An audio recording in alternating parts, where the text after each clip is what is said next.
Aujourd'hui, chaque coin de la Terre regorge de vie.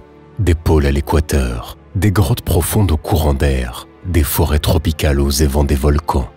On trouve partout des organismes au moins primitifs. Les animaux, les plantes, les champignons et les bactéries se sont adaptés aux conditions les plus difficiles à la recherche d'un espace de vie. Mais cela a-t-il été toujours le cas? Cosmo.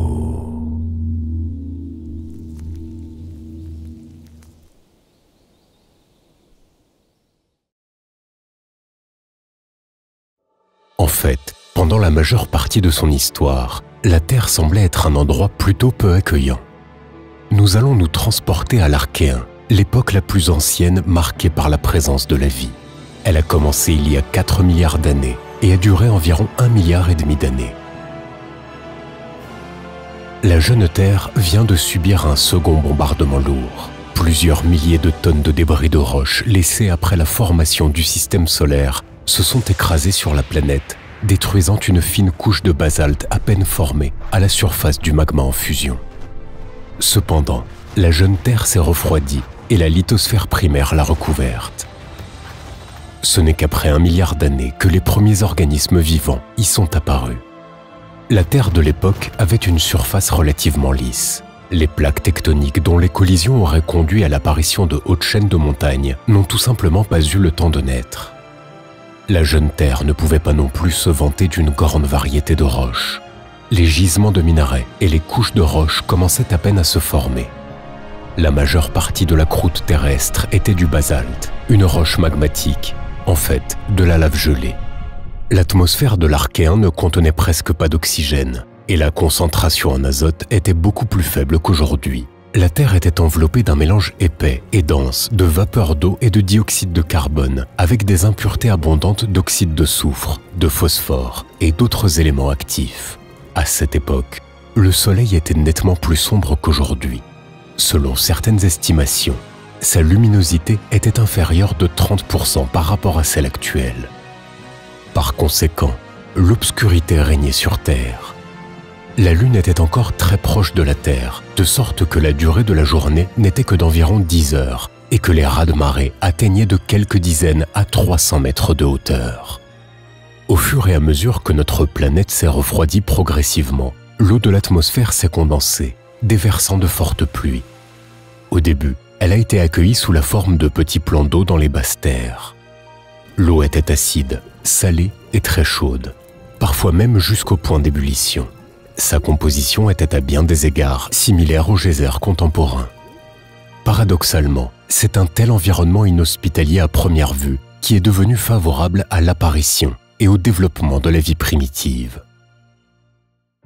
Naturellement, les premiers organismes étaient anaérobies. Dans l'atmosphère, il n'y avait pas encore d'oxygène nécessaire à notre respiration habituelle, de sorte que les premiers êtres vivants utilisaient d'autres moyens de production d'énergie. Les micro-organismes qui habitaient la Terre lors de l'Archéen ne savaient pas encore nager. Pour survivre, ils avaient besoin d'un substrat. Par conséquent, la biosphère de cette époque-là était un film muqueux et mince, pas plus épais qu'1 millimètre au fond de la zone côtière de l'océan acide et chaud. La profondeur maximale à laquelle cette zone pouvait aller sous l'eau ne dépassait pas 20 mètres. L'atmosphère dense ne permettait tout simplement pas aux rayons du soleil de pénétrer plus profondément. Ce sont des bactéries chimiosynthétiques qui habitaient près des évents des volcans sous-marins. Elles n'avaient pas besoin de lumière. L'énergie qu'elles recevaient provenait des réactions chimiques des composés de soufre et de fer. La Terre se refroidissait, le niveau des océans augmentait, l'atmosphère devenait plus fine et le Soleil augmentait progressivement en taille. La largeur de la zone côtière accessible à la vie s'est progressivement étendue. À la fin de l'Archéen, la biosphère était une bande étroite le long des côtes, ainsi que des îlots séparés au fond de l'océan, près des volcans actifs. Cependant, toute la terre ferme, les rivières et une immense partie de l'océan ouvert sont restés complètement sans vie. Si un chercheur avait atterri sur la Terre de cette période, les stromatolites seraient la seule preuve de la présence de la vie à l'œil nu. Ces formations calcaires mesurant jusqu'à plusieurs mètres sont apparues grâce à l'activité vitale d'anciens micro-organismes. Un autre problème pour le développement de la vie pendant cette période était la pénurie de réactifs. Dans la nature, il n'y avait pas encore de charognards, organismes se nourrissant de chair morte. Avec l'influence de la gravité et des courants marins, les créatures mortes se sont accumulées dans des dépressions au fond de l'océan. Des centaines de millions d'années plus tard, des gisements de pétrole se sont formés à partir de ces amas. Il y a environ 3,5 milliards d'années, des créatures prédestinées à changer l'apparence de la Terre au-delà de toute reconnaissance sont apparues. Certaines bactéries ont maîtrisé la photosynthèse avec la libération d'oxygène. 1 milliard d'années plus tard, à la frontière des éons de l'Archéen et du Protérozoïque, leur développement a conduit à l'extinction la plus globale de l'histoire de la Terre. On l'appelle la Grande Oxydation. Il est impossible d'estimer avec précision l'ampleur de cet événement, car la majorité absolue des créatures de l'époque n'a pas laissé de fossiles. Presque toute la diversité de la vie anaérobie développée par la nature en 1 milliard d'années a été détruite. L'atmosphère de la Terre dans l'ancienne période contenait une grande quantité de gaz à fort effet de serre, le méthane. En présence d'oxygène, il s'oxyde rapidement pour former du dioxyde de carbone et de l'eau. La diminution de la concentration de méthane dans l'atmosphère a entraîné une baisse rapide de la température sur la planète. La conséquence de ce processus a été la glaciation huronienne, la plus grande période glaciaire de l'histoire de la Terre, qui a commencé il y a 2,4 milliards d'années et a duré 300 millions d'années. Selon les données des fouilles, les glaciers atteignaient parfois l'équateur, transformant presque complètement la Terre en une boule de glace. Ainsi, en 1,5 milliard d'années, notre planète est passée des champs de lave bouillonnants au désert glacé sans fin. L'éon protérozoïque a duré entre 2,5 milliards et 540 millions d'années avant notre ère. Malgré le froid, la vie a continué à se développer. Cependant, la terre ferme est restée complètement sans vie. Les organismes vivants se sont concentrés dans la zone côtière près de l'équateur.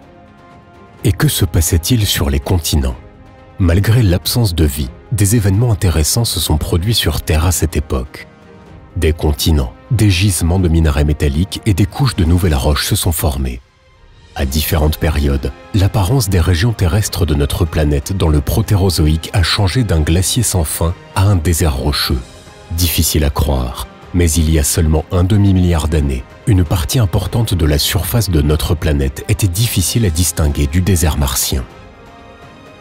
Heureusement pour les habitants de notre planète, le Soleil est devenu progressivement plus lumineux et plus chaud. Et finalement, la glace a reculé. Il y a 542 millions d'années a commencé le Phanérozoïque, ou le temps de la vie visible. Il a été marqué à la fois par des périodes de développement rapide des espèces et par des extinctions massives.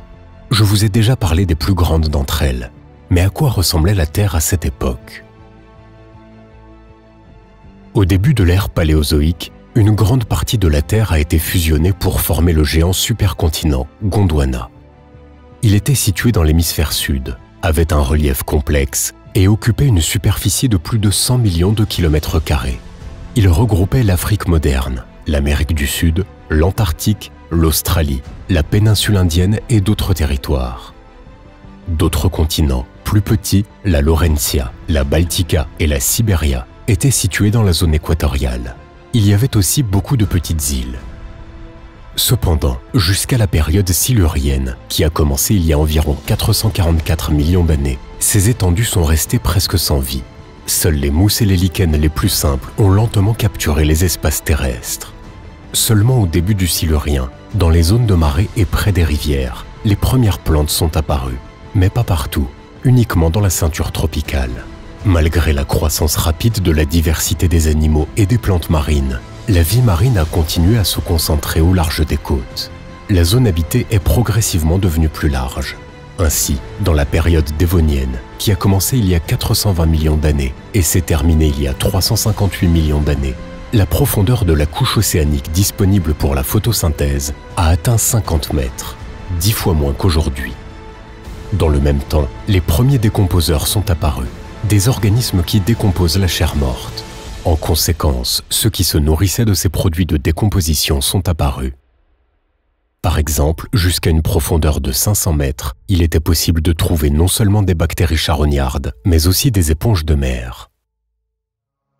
La période suivante, c'est le Carbonifère. Il a duré de 358 à 299 millions d'années avant notre ère. À son début, une partie importante de la ceinture tropicale était occupée par des fougères arborescentes. Les forêts tropicales denses n'étaient pas continues. Les organismes de l'époque ne savaient pas décomposer le bois. Par conséquent, les grands troncs massifs ayant fait leur temps ne pourrissaient pas et ne donnaient pas de nutriments aux descendants. Ils restaient là, ne laissant pas sortir le phosphore indispensable pour les plantes. Les fourrés luxuriants ont été remplacés par des blocs de plusieurs kilomètres de troncs morts. Par la suite, ils se sont transformés en gisements de houille, qui sont encore d'une grande importance dans l'industrie. En dehors des tropiques, il y avait seulement les champignons, les mousses et les lichens. Ils ne pouvaient pas renforcer la couche arable avec des racines, de sorte que les pluies les rodaient, transformant les rivières en coulées de boue et les lacs en marécages fétides. Les zones arides sont devenues des déserts sans vie. Dans les mers et les rivières de cette époque, les poissons se développaient rapidement, mais la vie ne pouvait pas maîtriser les espaces ouverts de l'océan. Les algues n'ont pas encore appris à nager, ce qui signifie que les animaux sont restés dépendants de la zone côtière. La période Carbonifère a été remplacée par le Permien, qui a commencé il y a 299 millions d'années et s'est terminé il y a 252 millions d'années. À cette époque, les premiers amphibiens sont arrivés sur Terre et les plantes ont commencé à maîtriser les régions subtropicales. La mer est restée habitée principalement dans les eaux peu profondes, le long des côtes. La période permienne s'est terminée par l'extinction la plus massive de tous les temps de la vie multicellulaire. Selon certaines estimations, jusqu'à 96% de la vie marine et jusqu'à 73% de la vie terrestre sont morts. Les causes d'une telle mort massive d'êtres vivants sont encore inconnues. Cependant, la période triassique de l'ère mésozoïque qui a suivi la tragédie a rapidement compensé les pertes et de plus a amené la vie à un nouveau niveau. Pour la première fois dans l'histoire de la Terre, les forêts ont envahi les latitudes tempérées. La mer a également connu une révolution. Il y avait des algues bleu-vert proches de celles d'aujourd'hui. Elles n'avaient plus besoin de substrat. Les micro-organismes photosynthétiques ont rapidement peuplé la couche supérieure de l'océan mondial. Cette source d'alimentation a été suivie par les poissons, les mollusques et les anthropodes. Les restes organiques mal nourris sont tombés, fournissant aux habitants du fond une nourriture abondante. L'océan mondial a commencé à prendre un aspect moderne. L'ère mésozoïque a duré de 250 à 66 millions d'années avant notre ère. Elle comprend 3 périodes, le Trias, le Jurassique et le Crétacé. Cette époque est marquée par les animaux anciens les plus populaires, les dinosaures. De nombreux films, à la fois de fiction et de vulgarisation scientifique, ont été tournés à leur sujet. Cependant, si on regarde les illustrations, on peut penser que la Terre, des pôles à l'équateur, était couverte de forêts tropicales denses à cette époque. En fait, ce n'est pas du tout le cas. Oui, les forêts atteignaient les latitudes septentrionales, mais c'est seulement parce que la température moyenne de la Terre était nettement plus élevée qu'aujourd'hui. Les territoires proches de l'équateur, en revanche, sont devenus arides. Malgré la grande distribution des forêts, il y avait encore assez de marécages et de déserts sur Terre. Ils étaient non seulement chauds et arides, comme nous les imaginons, mais aussi modérés, frais et même humides. Sans plantes herbacées, le sol ne pouvait pas résister aux pentes rocheuses, et seuls les lichens pouvaient pousser sur les pierres nues. Les angiospermes ne se sont répandus qu'au milieu du Crétacé, il y a environ 100 millions d'années. À l'origine, il s'agissait d'arbres, et ce n'est qu'à la fin de la période que des plantes similaires aux herbes modernes sont apparues. Comparée aux chênes puissants ou aux séquoias géants, l'herbe simple semble insignifiante. Mais elle peut faire quelque chose que les géants ne peuvent pas. L'entrelacement de petites racines forme des mottes solides. Celui-ci renforce non seulement le sol, l'empêchant de s'éroder et de se décomposer, mais il assure aussi l'évaporation de l'humidité lorsqu'elle est excédentaire et l'accumulation lorsqu'elle est insuffisante. L'apparition des plantes herbacées a transformé les déserts en steppes et en savanes, les marais en prairies inondables et les zones de pergélisol en toundra et steppe-toundra. À la fin du Crétacé, la Terre était déjà semblable à celle d'aujourd'hui. Il ne manquait qu'un petit détail, les mammifères. Cette classe d'animaux existait depuis longtemps, mais ne s'est largement répandue qu'à la fin de l'ère mésozoïque. Jusqu'à présent, on ignore de manière fiable ce qui a causé l'extinction des dinosaures. Une météorite géante, le froid mondial et d'autres raisons sont appelées parmi les coupables. Quoi qu'il en soit, les lézards géants ont disparu, libérant de la place pour les mammifères. En 66 millions d'années, ils sont passés de petits animaux marsupiaux à des baleines majestueuses, des tigres les plus dangereux, des chameaux robustes ou des chauves-souris amusantes. Après tout, l'évolution a conduit à l'émergence d'une espèce unique, le seul être vivant qui ne s'adapte pas à la nature, mais la modifie. Une créature qui extrait du charbon formé à partir d'arbres morts il y a des millions d'années pour réchauffer sa maison. Une créature qui détruit d'autres espèces à but lucratif ou sur un coup de tête. Une créature qui, à la poursuite de ses objectifs, transforme de vastes espaces en zones inhabitables. C'est l'Homo sapiens ou l'humain. Les amis, la création de cette vidéo a pris beaucoup d'efforts et de temps, alors n'oubliez pas de nous soutenir avec un like. Après tout, chaque pouce levé nous inspire pour de nouvelles vidéos fascinantes. Assurez-vous d'écrire dans les commentaires ce que vous en pensez. Et c'est parti